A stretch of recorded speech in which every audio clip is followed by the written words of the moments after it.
Welcome all of you very early joiners. I know we have almost a full 2 minutes left, so you get the front row seats, I guess, or the early ones get the back row seats. I think that's actually how that works in real life. Ones that come in late get the better seats, church and at webinars. It looks like we got a hand up, so hey, John, so it may be anticipating what I'm getting ready to ask then is to make sure that you can hear me clearly and see the screen and see Brad's head as well. So it'd be a hand up if all three of those things are working. All right, thank you. Got one hand up. I'm assuming that's for everybody. So Deborah, you're the proxy for the whole group, for better or worse. So good. Wait about another 2 minutes and we'll get started.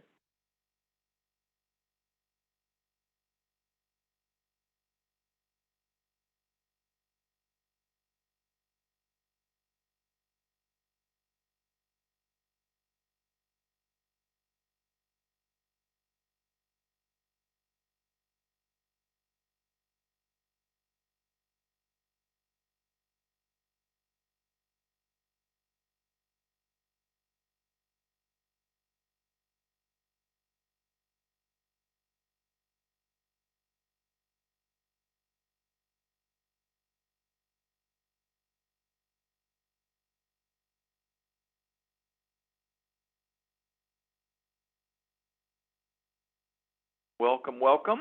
Another little wave has come in the last minute or so. Had our super early joiners about 3 minutes ago, and then our mid joiners 1 minute before we start, and so we'll have the other swath probably coming in 3 to 5 minutes after we start. So that tends to be the cadence here. Very interesting. It's sort of doing these. It's we'll have a certain number of registrations, and I kid you not, it's like 63 to 65% of those who register actually attend, and there could be nothing going on, holiday thing. It's the 63, 65%. That's like the law of the universe. Similar to the law, you must serve chicken at all charitable special events. Also. All right, so I've got noon. I'll give maybe another 30 seconds, and we will start it here.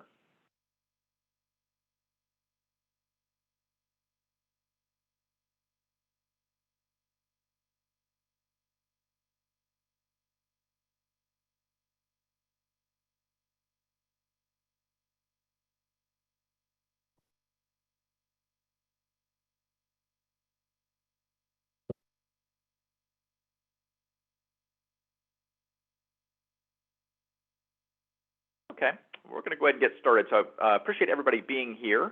This is our, I don't even know, I guess it's technically our 10th installment of webinars for this year, sort of lost count. But as I put in my somewhat grumpy old man e-blast in terms of the description, I am getting old and lazy, and I have sort of mentioned to other people, I'm like, I think lazy people don't get their due, frankly. So I've sort of used the example before that if you asked me to take a shovel and dig a ditch for a very long stretch, I would probably be very lazy and not want to do that and try to come up with a more efficient way of a bulldozer, earth mover, or something to make that happen. So my hope is that this, in a somewhat strangely similar vein, will help us and you in terms of better understanding sort of how we work, when we work, all those sorts of ways of charities engaging us, but also it helps us because we're having this conversation about 3 to 5 times a week with the whole team.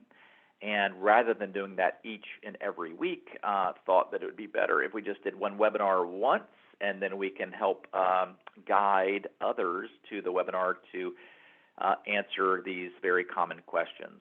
I do want to make a very, very clear point. So this is a very big point, as we're going to be talking more about the obviously stop declining great gifts, I should say, from great donors wanting to do great things, and sort of how I win do charities work with us. The big point here, though, is there are many, many, many community foundations that perform very similar services, faith-based foundations that do very similar services, So while certainly my answers will not be specific to any of those other groups, I would suggest thematically working with an outside provider to help facilitate these transactions should be pretty similar. So this is less about, why we're great, only work with us, and more about sort of how does the whole outsourcing piece work from a very, very practical sense. What questions to ask, what's the sentence used to make the referral, are they a vendor, all those kinds of things. So again, I think will be pretty similar. So that's the hope.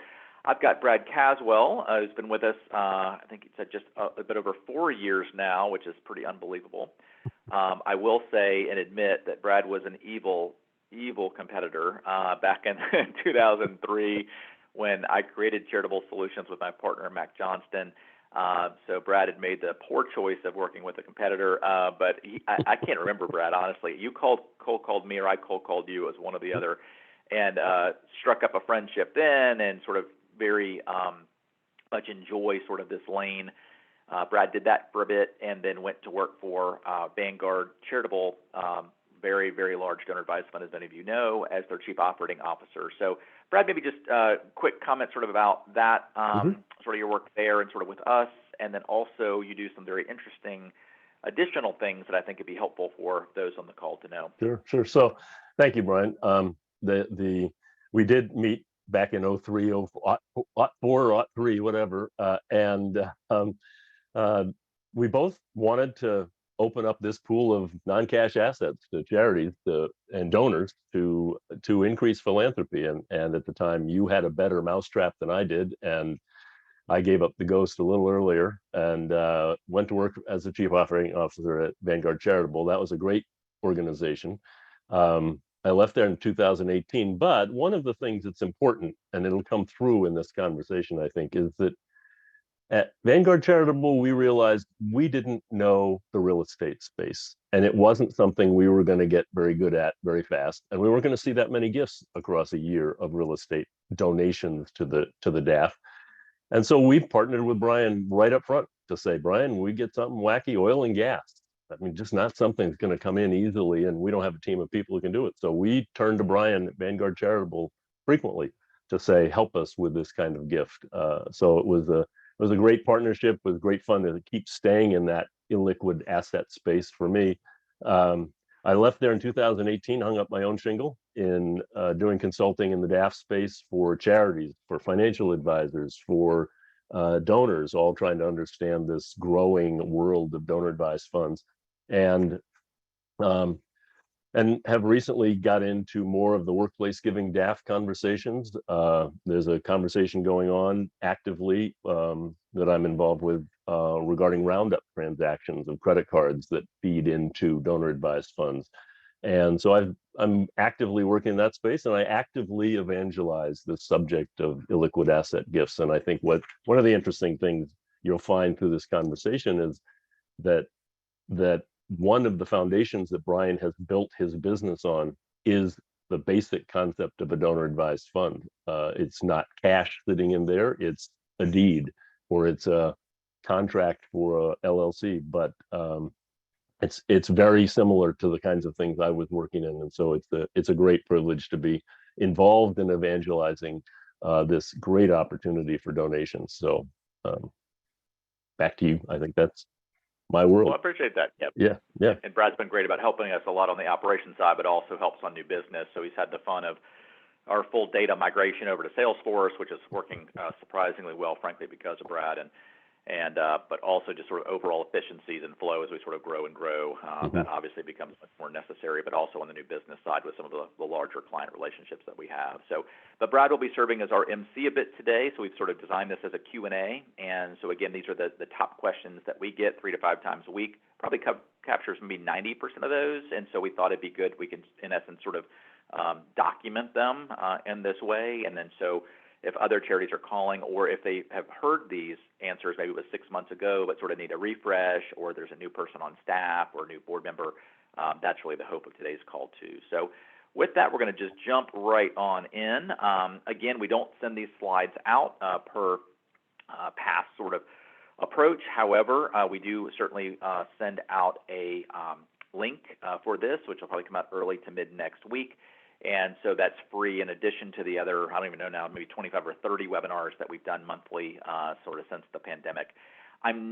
You're happy to know, I'm not going to spend much time on this because that's sort of what we're talking about today, but these are sort of the general services and activities that we provide at Charitable Solutions. But I will say that it's very important to focus here on our mission. So I even have it on the next slide as well. But we exist as an entire team to help make charitable gifts happen that otherwise wouldn't. And it extends beyond really Charitable Solutions, what Brad just talked about, some of these roundup programs for workplace giving. I mean, all this is around is how you lubricate and facilitate sort of the charitable plumbing so that more comes out of the spigot, bottom line. And so whether that's non-cash assets going in, I mean, no matter what that is, to energize and excite donors to be able to make contributions that are easier, are more tax-wise, are more impactful, is why I wake up sort of every day, and really why the whole team does, both in terms of what they do for us specifically, but like Brad has independent consulting work that he does around that same sort of theme. So anyway, our non-cash assets last year, we're going to talk about broader than non-cash, but at least for last year, we'll not go through this, but this just lets you know that most importantly, a key nugget I want to mention here is we completed 261 of these. We only got these completed because they were declined by a referring charity. So 261 times this referral was made to an outsourced partner. Now, could this have gone to a community foundation? Absolutely. Could it have gone to a faith outfit? Absolutely. The point here is it's not like one or two of these are occurring. These are occurring en masse, might be a little bit too strong, but very frequently, I think, would be very fair. The other very, very important point is to receive these 261 donations last year. It took about 1,800 to 1,900 referrals. So it's about 8 to 10 referrals that we receive for every one gift that is completed. So it's not just 261 times, which obviously is about one a day. It's about 8 to 10 times that where we're getting 8 to 10 referrals a day for the one that actually completes. So we are chasing various rabbits down various trails. But on average, if you take 261, obviously divided by almost 1.2 billion, that comes to about 4.4 million per donation. So it's worth chasing those rabbits because those are big, chunky rabbits. So we will chase them around as long as we can catch one of them. So that's really just more of the theme of very important, we never, all caps, all bold, market directly to donors. We never market to advisors directly. And if I got a call 10 minutes after this webinar to say, hey, we're an advisor, can you help with a gift annuity or a C Corp gift or whatever it is, I would say, where are you trying to give it? Oh, we're trying to give it to a very large university in California. Wonderful. Have you called them? Oh, no, we didn't call them. Call them. And so we're always behind the charities that are making these referrals to us. We never want to be in front of that. So if they're able to receive it, everything works great. No need for us or other potential outsourced partners. So I just want to keep that theme in place. But the big theme on this one, 1,800 to 1,900 referrals made by charities that were comfortable making a referral to us, again, more thematically, but to an outsourced partner, whoever that might otherwise be. So again, a lot more frequent than many think. Ryan, on that, so agenda. I have a quick question on that slide. Back to your numbers. So $1 billion worth of non-cash assets, which, as you say, are a couple of different buckets of things. How does that non-cash asset pool, when you look at the wealth in the U.S., is $1 billion a big number? Is it a little number? And let's compare non-cash assets to cash, the pool of cash assets. What are the relative sizes of those opportunities? It's a dinky number now, growing very, very fast. And so there's sort of two components. A great question. And so one is, at least for those that are $1 million or greater households, non-cash, really defined as illiquid, private, all this stuff basically, real estate, privately held business interests. None of this is publicly traded, zero. Other types of assets represent well over half of the overall wealth mix for those households. That's number one. And so when I always hear oh, there's this big wealth transfer coming. Well, what is the wealth? Well, more than half of it is in these forms. And so sometimes people don't sort of layer down that onion enough. Second thing is, This area, while small, cash represents about 85 to 88% of all charitable gifts. This represents about 5.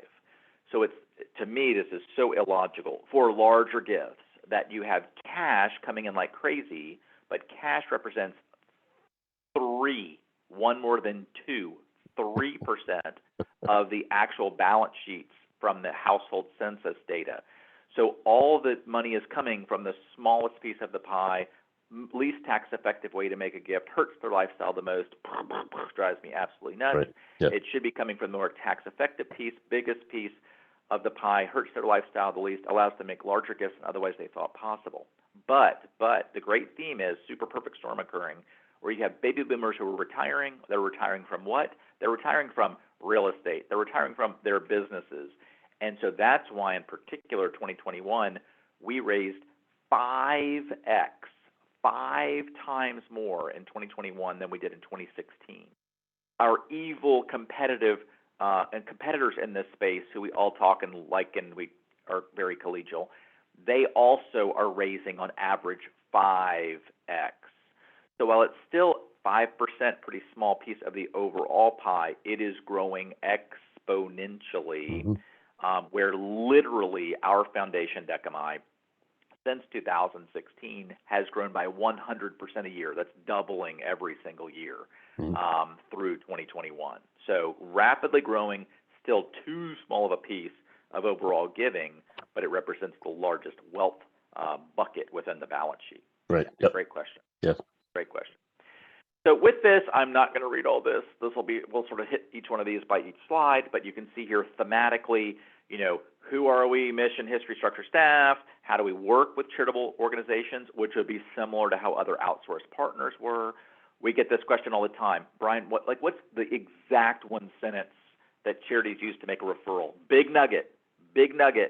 Do not ever recommend us or anybody else. My bad joke is, because it's not a bad joke, I won't recommend my mother for anything. Don't recommend. There's no reason to recommend. That just adds risk. Stop adding risk. And I'll go through what that one sentence is. Then what? So referrals made, then how are we involved? What are the fees? And then if we're talking about these types of business non-cash gifts, what does that mean? What is the scope? What's the sort of full menu you can see there? And then what are we listening for? Same with life income, particular gift annuities, CRTs. And then before making that referral, what are the big 4 questions that we'd like to have answered, ideally, to help us better qualify that particular asset or that particular donor? Then what's the process timing? Other resources that you might use to do it internally, or resources that you might use from a donor due diligence or institutional due diligence on us as well, and then some open questions. Don't sue us for any of this. Not a lot of tax stuff in here, thankfully, but still don't sue us. My whole goal is not to get sued for giving free information. Ta-da, there you go. So our mission, I've already said this. I'm going to say it again, help make charitable gifts happen that otherwise would. In particular, our theme is we help good donors, and you know exactly what I mean when I say that, with good assets, you know what I mean, want to do good things. And so if they meet all 3 of those, and that's a gift that they're trying to make, we love to get involved with those to help make that happen.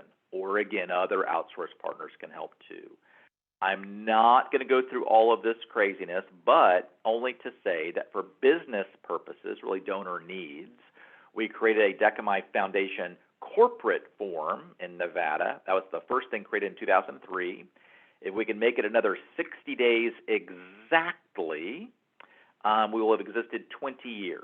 So coming up on our 20th year, so I guess we have to do the whole little banner thing and all that stuff, so expect that at some point. But 20 years of existence of really performing this mission. So we have then an independent 5-person board. We then, in 2007, created Dechomai Asset Trust. Those are for UBIT assets, unrelated business taxable assets, so primarily S-Corp and active business LLC, debt-financed income assets. So that is a separate entity, type 1 supporting org, so basically connected or related to Dechomai Foundation as the support TED charity. We have multiple, and this is a very quickly growing area for us, individual supporting organizations, typically very large, that want to have a separate board, separate EIN, but primarily with very unique investments or unique contributions coming in, so like these illiquid gifts that we're already working on. So that's a rapidly growing area for us. And then finally, National Gift Annuity Foundation, yet another charity within the ecosystem of Dechomai that, of course, issues gift annuities in all 50 states and so on. Same thing. So if the charity doesn't want to issue the gift annuity, then that's what we do. And if they want to issue it, great, then they can issue it. So it's sort of a mix and match from very large established charities that might have real estate or S Corp as a donation or something more complex that they may not otherwise meet their gift acceptance policies. Then National Gift Annuity Foundation can do that, or same one, but they're not licensed in New York, or they're not licensed in Washington. We are. So then for those one-offs we can handle. And other ones are just very small organizations, as an example, that just say, we don't want to get in the gift annuity business, but we've got this great donor with a good asset wanting to do good things. We don't want to say no. And so then we can issue that there. Key point 2 is Charitable Solutions is a for-profit consulting firm, an administrative services agreement with all of these different charities. We did that, it looks a little bit wonky, we did that because we also want to be able to offer direct consulting for charities that say, hey, I've got a gift annuity, it's a little bit wonky, but we would like to be able to figure that out. Got off a call an hour ago with a university that had a very large life insurance proposal, very complicated, a lot of moving parts. And so I said, sure, I'll just do an hourly consulting to help them through assessing, is that something that they should receive, or I basically put together a 2-page memo that can be shared with their gift acceptance committee. If we did not have Charitable Solutions, I couldn't do that, because if we were all part of Dechomai, then that becomes a non-exempt purpose, that's consulting. Any payment received would become unrelated business taxable income. It just gets weird. And so we wanted to break up the two. No, there's no staff, no office space, nothing for any of these. All of the administrative services staff is by Charitable Solutions. We're all contractors, including me, no benefits, which is horrible. But we try to do everything to keep the fees as low as possible. We all worked out of our homes pre-pandemic for the last 20 years, too, to try to keep expenses as low as possible to help make the grants as large as possible. So that's sort of the structure. So we get that question all the time. It's like, now, who's this? Who's that? These are the charities. This is the administrative services provider to those charities, or the consultant for gift annuity risk audits or speeches or those kinds of things otherwise that would not be conducive or frankly appropriate coming from the charities themselves. Either we bill an hourly rate, never changed that since 2003, and about 75% of all of these charitable fees that were collected, at least for 2021, for 2021, for all the fees that were collected were used for unrestricted grant making or operating or loss reserve purposes. So people also assume that, oh, whatever fee that Dechomai is charging comes through the Charitable Solutions. That is 100% inaccurate. We're billing them an hourly rate as we would bill, as a CPA would bill, as an attorney would bill, and then that board is determining what is reasonable. And then the point is that at least last year, including all outside counsel, legal, audit, et cetera, and the Charitable Solutions piece, about 75% of the overall operating fees stayed within Dechomai Foundation. So more than you guys want to know, but that question comes up a lot, sort of how these different parts work together. Then we have the org chart. Won't go through this very long. A lot of people. We got 28 people now. Can't believe that. And then so we have sort of the non-cash legal team all over here. Ryan Raffin, my partner, leads that. By the way, I think in a month we'll have the final succession plan done, that if I get shot by somebody, probably be my teenage daughters, then Ryan will take over. So we have sort of a succession plan there. In addition, again, the 5-person independent board. But this is really the legal team for all non-cash stuff. Then we have Brad. There's Brad, great picture for new business, again, COO sort of duties. Appraisers and actuaries sort of down here, so a very large appraisal team. There are multiple people here. And then we have our now University College team, so Paul Kesperson and Phil Buchanan have now joined to help sort of in that area.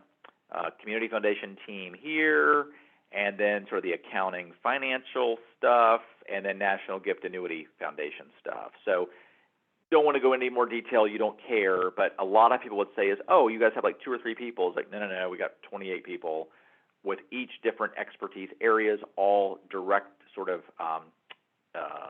directly pointed and sort of functional toward our mission of helping the whole operation work itself around these different assets or services. Right. Yeah, Brian, I'd add also, Yeah. as much as there are many resources in the group of people here, lots of backgrounds, lots of expertise. This is the same thing you do the same thing we think all charities should do, which is to have a great Rolodex of resources to turn to when a question comes up that's not in the sweet spot. And I look at these people and I marvel at the breadth of skills and knowledge that's here. And you're employing the same thing we're trying to get Charities to do, which is don't say no. Let's see what other resources we can pull in to solve this problem and make this deal happen if it should happen. So Exactly right, yeah. And a lot of these aren't good fits with us. I mean, of the 8 to 10 referrals we get, probably 2 or 3 are like, that's not a good fit with us. But here's some others. I will say, Brad, Rolodex, probably 8% of the people knew what that was. So we'll say that's a LinkedIn network. We'll say that a professional consulting network. But no, that's exactly right. And we've got, Russ Willis, who, I don't know if he's on the call today or not, but I mean, just, freak smart as it relates to tax research. Gary Snarson was at Harvard for, I think, 14 years running their illiquid asset and life income program. I referred a big case to him yesterday that he's working on. We got oil and gas interest, gift annuity for real estate is what the case that he's actually looking into, international property. Down here in the appraisals, we have actually multiple appraisers too around jewelry, coins, oil and gas, certainly business interests. Primarily, we're doing a lot more of that area. I do crypto and life insurance. So it really is very much sort of this spectrum of opportunities and experience within the group, to be sure. So, Well, good. Well, Brad, I guess we're going to go ahead and start then on sort of the first question, and we'll kind of go sort of point by point through. So first one then is sort of how do we work with charities? And so very importantly, we're as an independent charitable entity. So what does that mean? That goes back to that org chart. It's Dechomai Foundation in some form or National Gift Annuity Foundation in some form, where the charity is basically saying, we'd like to just outsource the whole thing. We are not their agent. Never serving as their agent. Never their vendor. Never. So we're not serving in that way. We are an outsourced, independent public charity for a gift annuity, for a CRT, where we're going to be the trustee, obviously for an illiquid asset. We are a consultant about 25% of the time. That's why we had to break out Charitable Solutions there. So whether that's for speaking, whether that's like the life insurance thing I did an hour or so ago, or any other types of direct advice, and we just charge an hourly fee for that service. So never an agent. Why is this so important? Because so many people say, well, what do we have to do to actually work with Charitable Solutions? And the answer is just call us. Well, what do you mean? We got to have a contract. No contracts. No contract. If 10 minutes after this phone call today, somebody calls you with some crazy gift, 11 after this call today, you could call us and go, I don't know, I'd like to make this referral over. Here's some of hopefully the 4 questions that are answered. Is there a way that you might be able to help? There are no agreements that we have with any charities for especially all of this charitable entity stuff. So that is so important because I have so many charities say, well, we want to get all the paperwork ready. There's no paperwork. We are hired based on a referral. We are fired when we are not receiving the referral. That's it. It's as simple as that. And so that seems to confuse people. I kind of get why. But we're a totally independent public charity. The consultant might be an email back and forth saying, hey, will you come up and speak on these topics? Here's my rate for the day. Sounds good. Okay. And I come and do it, and then I send the invoice after that. So it's usually very sort of informal, even with our direct consulting type projects. And mix and match. Everything that we do, are one-offs. Everything. So this same university that called about this life insurance gift could call, I don't know, next week about a gift annuity that they'd like to refer over to the National Gift Annuity Foundation because they're not registered in Hawaii. They could call, 6 months from now to say, they'd like to have a speech done. Okay, then we get to kind of do a speech. So this is just one-off projects that are either a full outsourced referral or simply services that are otherwise provided. So I have that here too. We do everything to extend your gift acceptance capabilities.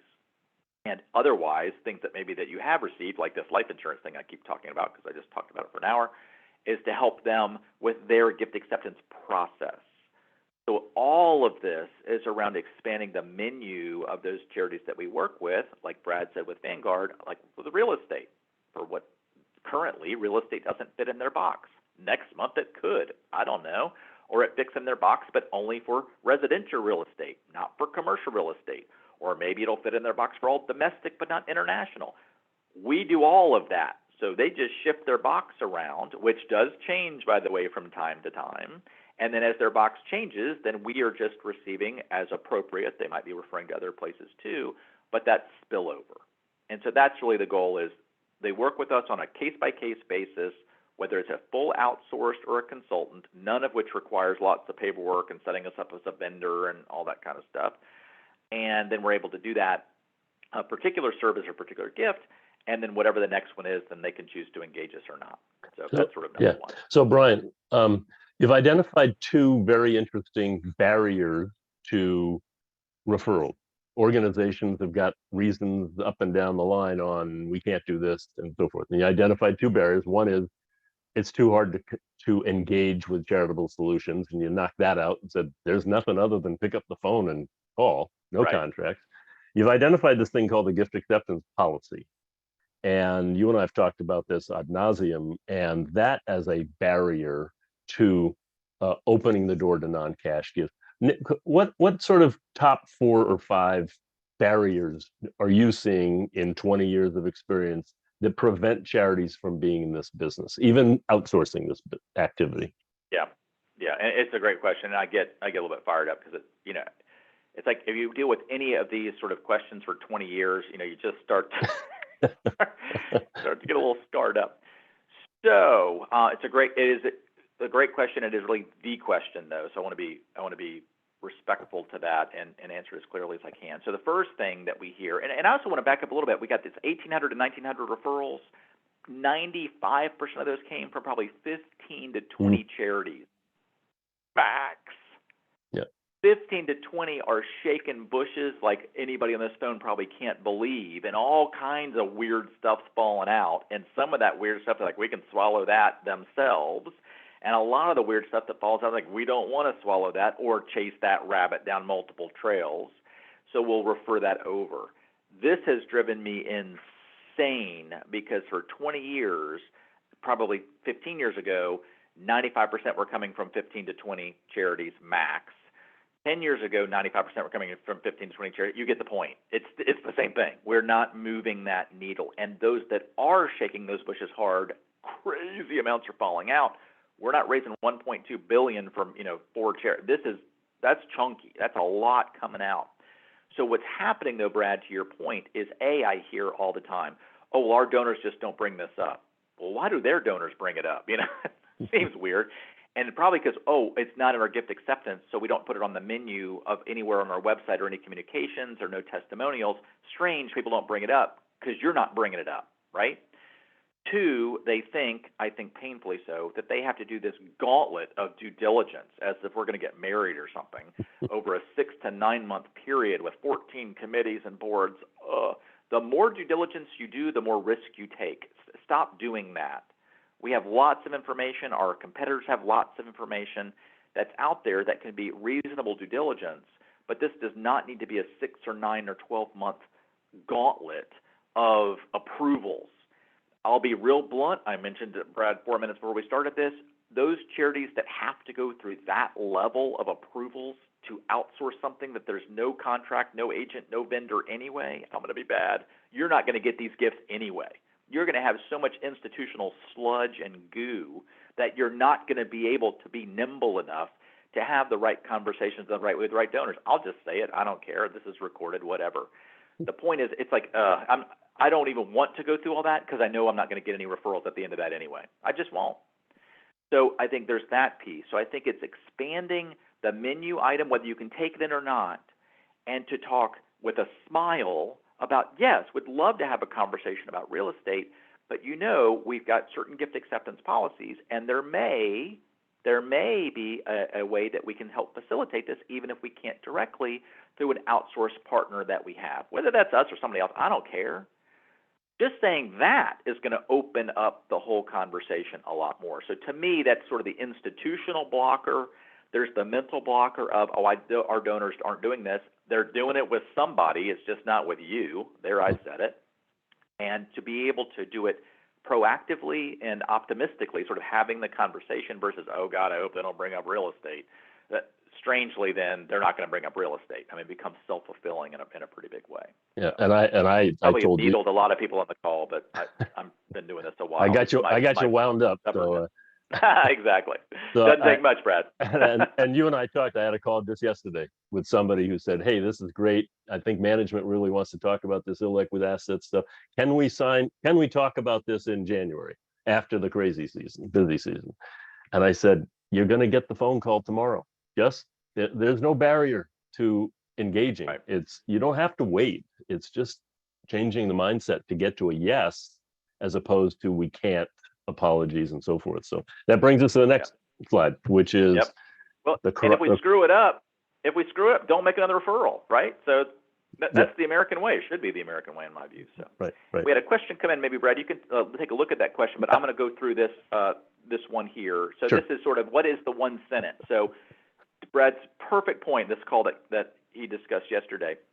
So let's make up that as soon as she got off the phone with Brad, somebody made a call and they brought up something, good donor, good asset, wanting to do good things. And they said, God, we were going to wait till February, but now what? Now what do I do? This is it. We work with Charitable Solutions as our partner to help donors facilitate gifts of whatever they're trying to give you. Would it be helpful, or I steal everything from Dr. James, as all of you should as well, or would I have your permission to arrange a call? Ta-da! That's the whole thing. So it's one sentence. We don't do this, but there's in this wonderfully specialized world, you won't believe this, there's a charity that was birthed to just do that thing that you're trying to do. And if you would like to do it quickly, there's a fee involved, obviously. I wouldn't get into all that stuff at that point, but you sort of get the point is there's a way to be able to accomplish this so that then we are getting the benefits of that to have the impact, which is why you called us in the first place. Mm-hmm. So there's some either permutation of this that all of the charities that we work with about 300 or so.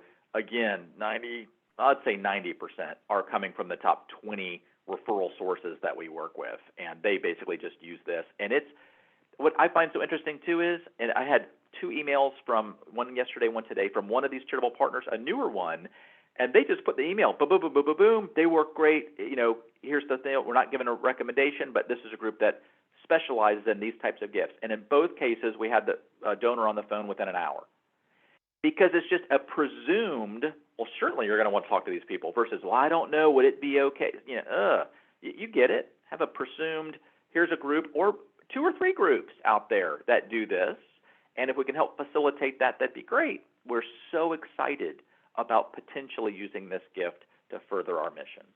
That's all. So I'll stop there. Right. But Brad, I guess I didn't look at the question. But it's somebody who's enjoying the banter. Let's put it that way. By ranting. No, that wasn't the word they used, but similar. I got it. Anyway, so one of the things, so you've talked about some examples of barriers. What are the top 2 or 3 critical success factors for organizations that do decide they're going to say yes to these? What can they do to help themselves? What's proving to be successful for those organizations?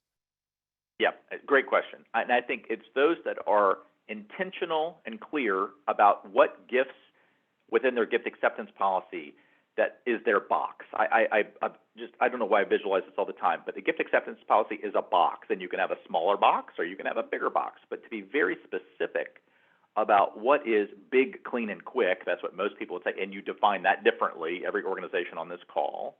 Mm-hmm. And then once you have that box, then the question becomes is, what do you do with anything outside that box? And I'd also say, to be very clear, I've worked for, many of you know, for charities for the first 10 years of my career, so I was that person getting that phone call. And I'm well aware that a real estate gift that I've got a 3-month runway in June is very different than a real estate gift that I've got a 1-week runway in December. The box shifts and changes. I call that the accordion, kind of goes out, goes in. And so the point, though, Brad, is most importantly that charities, in my view, need to fully understand, digest, and believe, because it's true, that their donors, any donor they're talking to, half of what that donor has are in weirder things. We're just talking about non-cash. I'm not talking about gift annuities or anything else. But when I'm talking with any other human who could potentially be a major donor, and even minor donor, we'll just say major donor, you just have to know and believe that half of what they have is not in their checkbook, and their checkbook is 3%. So it's to have then the courage and the, again, intention of saying, we want to talk with you about what you want to have in terms of impact for us, but then we also want to think about the smartest way to be able to help you fund that gift. And it might involve us, might involve somebody else. Let's not talk about that yet, but we want to talk about how we can shake the bushes. I always come back to that shaking the bushes.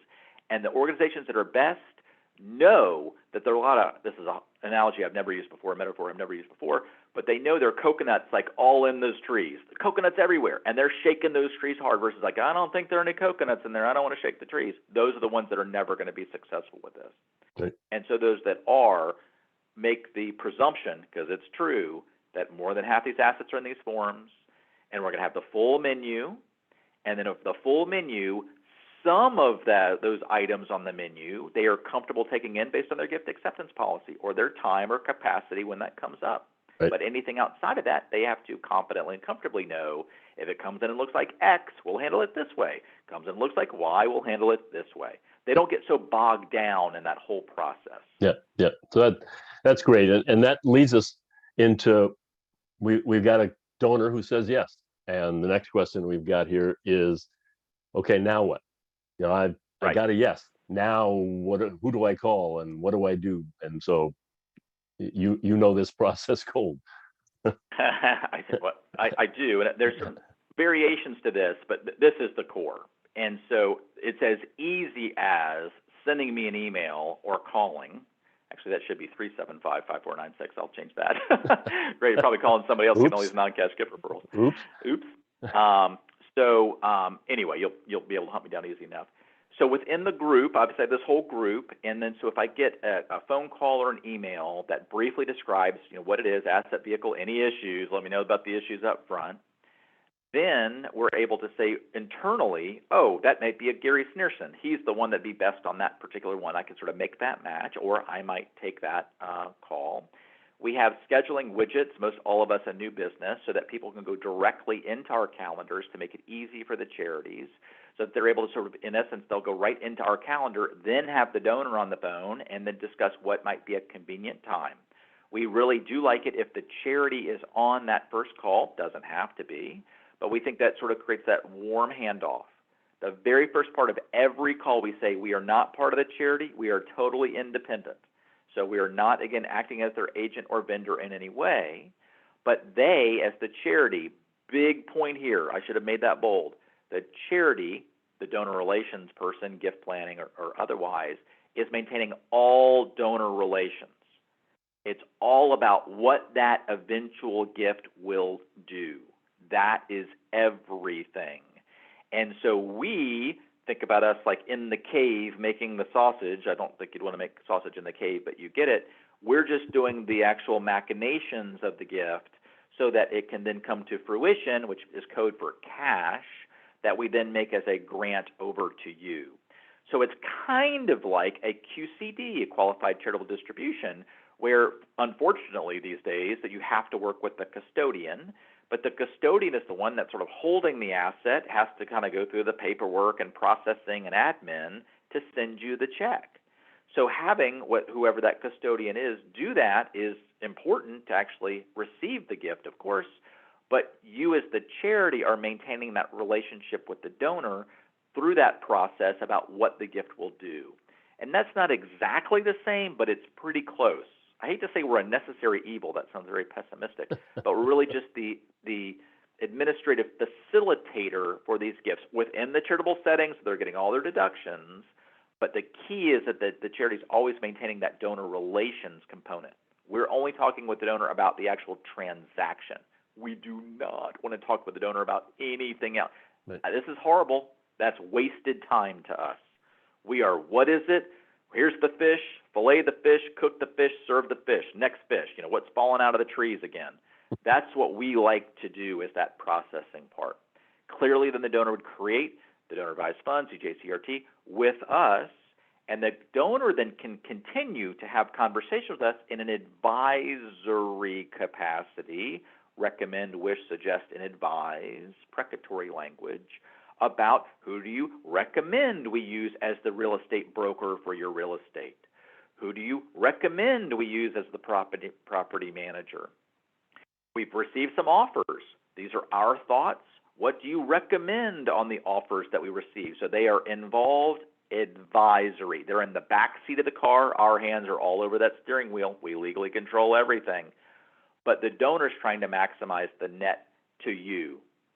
We have a fiduciary obligation to maximize the charitable asset, which is code for the net to you. So we are completely aligned in selling it as appropriately quick or not for the maximum price to have the maximum impact. So we're all aligned in that way. So that's the communication process. Yeah. So Brian, I'd add one other item here, which is there's naturally an angst on the part of any charity that's going to take their big donor and introduce them to a total stranger and another charity and say, no, we can't take your gift. Why don't you give this $10 million asset to this charity over here? And your point here is, we're not in the business of redirecting that. We're here to help facilitate the gift and be a partner to the charity. We want the charity to be involved as much as they want to be. But frankly, when we've got property managers talking to our real estate people, the charity really doesn't need to be on the call if they don't want to. And so I bring up that the angst about handing off the family jewels of the ultra high net worth folks. That's legit. It's fair. But this is how we take it. It's very serious to us. We understand how important these customers are to the charity. It is, in a huge way. And I also say, though, to put a little more of a point on that, we received the 1,819 referrals last year. The donations that we completed were at the $4.4 million average level. We had 3 gifts over $100 million last year. I'm not even talking about all the gift annuities that we did, which was a huge number. So the point is, I'll be careful saying this, but we're already working with sometimes the largest donors for every one of these charities. We're very comfortable and used to that, and we know if we screw it up, we won't get another referral. Get it? So we're trying to make sure. The other thing that I think is important to note is when I created all of this, it looks like there's a lot of boxes and complexity on that org chart. Honestly, it's not that difficult of a vision, and that was when I was working with the Community Foundation. We had a separate supporting organization just to deal with, again, more illiquid gifts. We had a separate gift annuity pool and so forth. The point was, I thought, well, that's kind of weird. So then every single charity that wants to be in this kind of space has to set up their own separate foundation or single-member LLC or supporting organization. Then they have to staff it in 990s, and why not just create one national donor-advised fund, lift it up on a national platform, and then let other charities hub and spoke into it on a case-by-case basis? Mm-hmm. And so the point in all of that is it's as if your charity had its own separate foundation. And some of you are saying, we do have our own separate foundation. We're the ones that work at our own separate foundation. We need a foundation for the foundation, so for these weird things that don't fit within the gift acceptance that we have. So I think that maybe structure helps realize that, it's still sort of arm's length, but it's all about facilitating, obviously, that gift too. Right, right. Okay, let's jump to the next. So fees. How do Charitable Solutions charge, and how does that all work? Exactly. So this kind of every time very appropriate. So all fees come from the actual funds when it's fully outsourced. So I mentioned about $4.4 million was the average donation in 2021. The average fee was 1.35%. How is that collected? It's netted out of the proceeds. So we provide each donor with a full grant reconciliation and accounting saying, oh, $1 million came in, here's the fee, here's now the net amount. It's a fee, 100% it's a fee. Legally and technically, it's an internal grant to our charity to facilitate all of this stuff. So again, last year we were at about 30 basis points all in for all charitable solutions, all external costs, and that roughly 1% extra is staying in Dechomai, as I mentioned, for unrestricted grant making and other purposes. The point is that the donor is never writing us a check. The charity is never, ever, ever, ever, ever writing us the check. That's the question that always comes up. It's simply being netted out of those proceeds. What if it takes 2 years before it sells? Then we accrue it for 2 years, and then at that point, we then capture that fee. So gift annuities, same thing. We charge the annual fee. We assess that quarterly, and it's based on the market value of the assets at the end of each quarter. So all that's coming out of the fund itself. Direct donor services, like appraisals as an example, the donors are engaging us then for that appraisal. They're paying us for that appraisal. That'd be a donor service fee. And then the charity services, consulting, again, this life insurance thing I just worked on, gift annuity risk audit, speaking, all that kind of stuff, those fees obviously come from the charity as the client in that case. So the fees generally for sort of the top one is how are those fees? It ranges with 3% on the high end to 1%. We do have a minimum fee of $10,000, so we're willing to go very low. I wouldn't do it. So I think we've done maybe 2 gifts that are less than $175,000 or so in 20 years. So we tend to live in that $500,000 to $10 million range, and then usually 2, 3, 4 of these that are sort of over the $100 million. So obviously pull that fee down a lot there. So you can see there again, 1.35%, 2% are the fees for CGAs, 50 basis points a quarter, and then we have hourly services based on which of the consultants is sort of working on that particular project. Yeah. So that's basically it. So it sort of, it does unbundle it. It gets a little bit confusing. I get it, because you got sort of the charitable piece, you've got the donor piece, and then you have the actual transactions of the outsource model piece. But sort of each one of those, in particular for this top one, that's usually where the questions come, is, you know, how are those fees paid? And again, it's always out of the net. And I think about that fee, I talk about it in a simple way to just say, think of 2 cents on the dollar. Round it, nice round numbers. 98 cents on the dollar goes in a cash check grant to the charity. So as an operating guy, I'm thinking there, could I do all this work to make this happen? Or maybe I'll just send it to Charitable Solutions and I'll get 98 cents on the dollar for this asset. And in many cases, it's just a no-brainer. You know, you don't need to get into the lawyer's going to cost me this and all that. 98 cents on the dollar works for the donor, works for the charity. So we're going to run out of time here, so let's keep moving here. I know, I'm going to jump ahead. One thing I would say very quickly there, though, is we're not charging anything for the 8 cases that don't work out. That's right. So that lawyer that Brad's talking about, and I would too, is charging for all those 8 cases. So the 1.35% is the one that actually closed. It has nothing to do with the other 8 or 9 that didn't close, that were basically eating all of that time. And so when you sort of look at the whole thing overall, that also, from an opportunity cost perspective, is important. Yeah, that's good. Good. So So go this ahead. one, I guess, is sort of what the assets are, what to listen for. I've already sort of mentioned this. Usually it's the 250 or over. I just talked about that. Crypto, a bit lower. Usually if it's a long-term, significant long-term capital gain, sort of at least double their basis, you can see there they need to be charitable. Oh, we get so many calls for people just dumping stuff. That's not a good donor. So a charitable donor, no binding contract. You already know that. Obviously, we're talking about on the non-cash specific thing here. It is the donor's issue. We maybe do 1 or 2 a year that I'm like, yeah, it probably is binding, but it becomes facts and circumstances that the donor and the donor's advisors need to determine, but generally no legally binding contract. My joke here is sort of we need more than 6 hours for the whole thing. So I'm going to go through a process, one about how long it normally takes us, and it can't have too much craziness. So that's usually code for, you know, if it's a brother that owns 50%, sister owns 50%, sister hates the brother, hadn't talked to him for 12 years. He's like, oh my gosh, she will never sell. So here, I'll just give it to you, charity. You deal with my crazy sister. It's like, I don't want to deal with your crazy sister. So if there are, lawsuits involved, other kinds of things, obviously that's usually not as conducive. So, but these are sort of at least the initial qualifications and the menu. When we talk about non-cash, it's anything that exists on the planet that falls out of the trees that are 250,000 or above. We've dealt with everything. And so these are the types of assets, again, that these donors own. Yep. Okay. So life income, so we're doing more and more CRTs. So we brought Paul and Phil Buchanan on specifically to help in this area.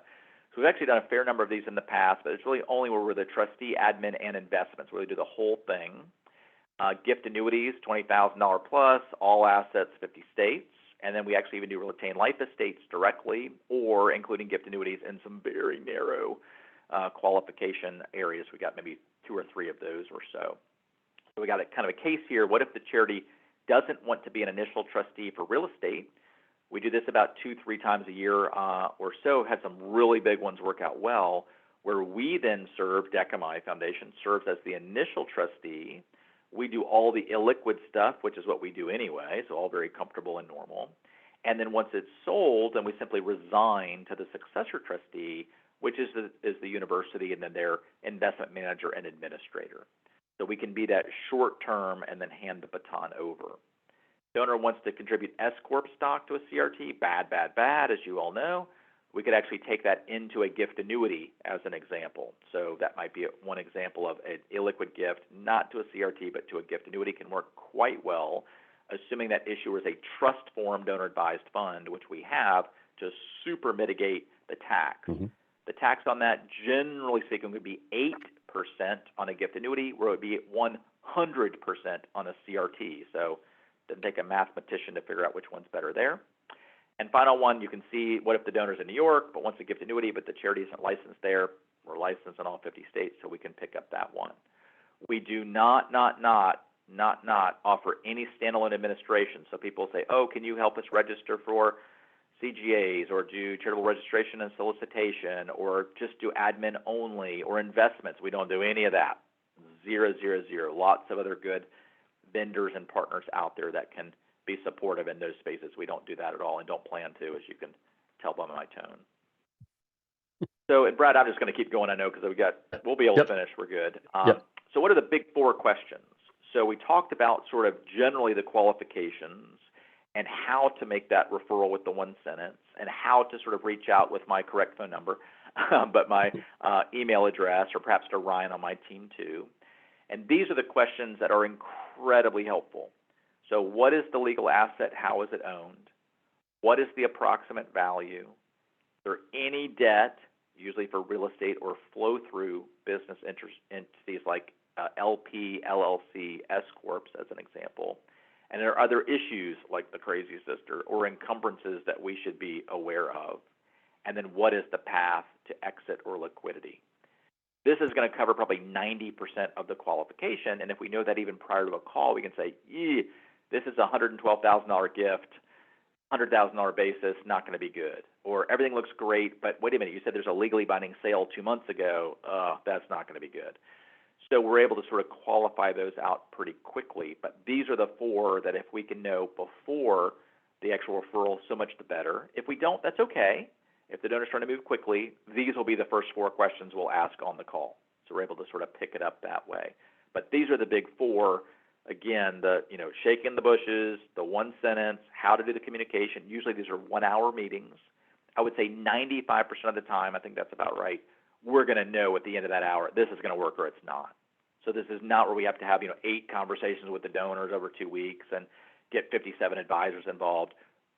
We have so many reps we're able to whip, and other partners do this too, but we're able to sort of whip through all the nits and gnats just on the fly on the call. So we're able to really save a lot of time, frankly, for everybody too. Number 8, you'll be glad there's only a number 9. So process timing. So business interests, on average, it's about 3 to 4 business days after, all caps, after we receive due diligence documents. So we go fast. We're able to whip them. I used to think that we were sort of smart in this space. I hope we are.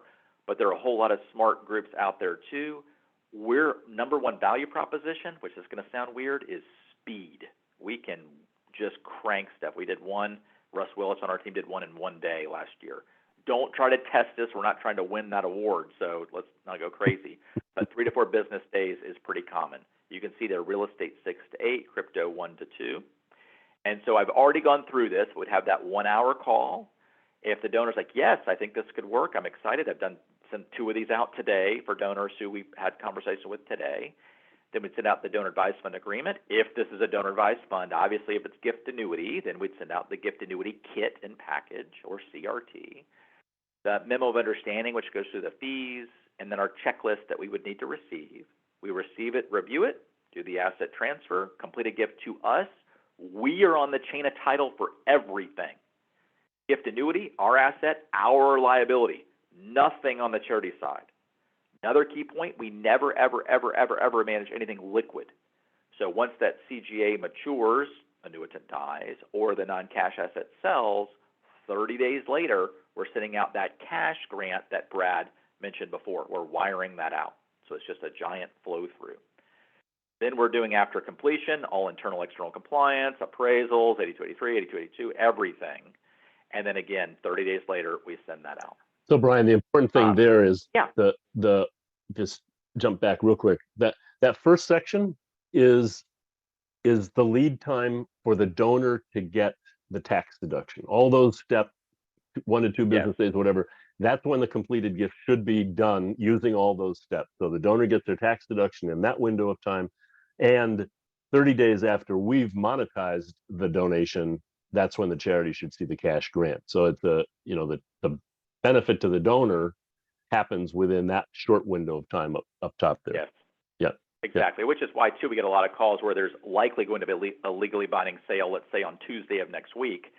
Then we crank it and we make sure it's done by Monday, or earlier, obviously. Right. The other thing I would mention quickly is a lot of very, very strong partners with big reputations, name risk, deep pockets, that even have already sent out things saying, hey, here's what our year-end giving is, and any kind of non-cash gift that comes in after December 1st, we're just not going to have the capacity to do it. That's where we crank up like nobody's business. So you can have super sophisticated shops, understandably, are time constrained in December to get all these things done. That's when everything starts flowing through sort of over that gift acceptance box that I mentioned. So just as a quick point there. And then here are some references. I think many of you know there's a Charitable Gifts of Non-Cash Asset book. My bad joke is it's gluten-free and sugar-free. But Ryan Raffin, my partner, helped edit that. That's free on the Charitable Solutions resources area of the website. We've had about 3,500 downloads, I think, or so of that book. Non-cash asset flow chart, a little 2-pager that goes through all these steps that I just talked about from the charity and donor's perspective, little PDF. So the donor's like, well, how does this work? Boom, little PDF, or maybe even your VP of development or somebody on the board, same thing. National Gift Annuity Foundation summary is right on that website, so you can see it right down here. National Gift Annuity Foundation is there. We have certainly audited financials, public 990s. A reference process, I will say quickly, I get a little bit snarky here too. We have about 300 clients on the Charitable Solutions website listed. Probably 90% of them, I haven't updated it in a while. But a best way to think about it is, at least for non-cash, or for gift annuities for that matter too, is to look at the grants that we make on the 990s. We're only making grants back to the charities that referred the gift in the first place. So you'll know exactly who we're working with by just looking at the grants. And so you'll see all those charities there. Call any of them. Call any of them on our website. I tend not to want to give the, can you give us 3 names of people that look like us, because then I have to call and get their approval, and then I give them the 3 names. People never follow up with 3 names. Drives me nuts, by the way, because then my friends that I've asked this favor call me back 2 weeks later. They never called. Did they give me my right number? Or did I mess something up? Was I supposed to call them? Ugh. So usually we just say, look at all that stuff and call anybody. And certainly that's sort of guide star for the 990. So these are the websites. Hopefully they'll be helpful there too. We've had and this is sort of the open questions. Do we have 1 or 2? Or? We got 1 or 2, and we can pop to them. One of them is about who are some of the other players that are in this business of managing non-cash assets, and would we be Yes, a willing to lot of name a national few? donor advised funds. Yeah, number of donor advised funds. I would want to be careful about naming any specific ones. A lot of community foundations are in this space as well, and in particular, some faith-based foundations too. So there are probably 4 to 6 sort of major players in this space. And again, we all cross-refer from time to time as well, so we all work in a very collegial way too. Right. And what I may do, and I hate doing this, Brad, is I'm going to take these questions and answers. We're Yep. going to actually do those answers and send those back out. Yep. This is the first time we've ever done this, so I obviously ran a little bit over with this, and I apologize. But I do hope it's helpful, at least in understanding this. These are all of our past webinars that I think many people know. So we just sort of list those. They're all free, all also on the Charitable Solutions website. But if you know nothing else, again, whether it's us or others, working with outsourced partners is a lot easier than people think. Again, they're not agents or vendor relationships. And literally, you can help capture these things, as I would say, as a donor service for these donors wanting to make these great gifts with these great assets. And for whatever reason, life income, estate gifts, we're doing more and more estate gifts in this space too, that if you're not able to do that, I say with love, there might be others who can. And if they can, then those gifts are otherwise captured at roughly, Brad said, the 2%-ish, and then 98 cents on the dollar is coming back to you anyway. So I hope this has been helpful, at least in describing sort of that ecosystem structure, how it works, and to help you capture more gifts yourselves too. So thank you very, very much. Thanks, Thank Brad. you all. Yep. Thank you.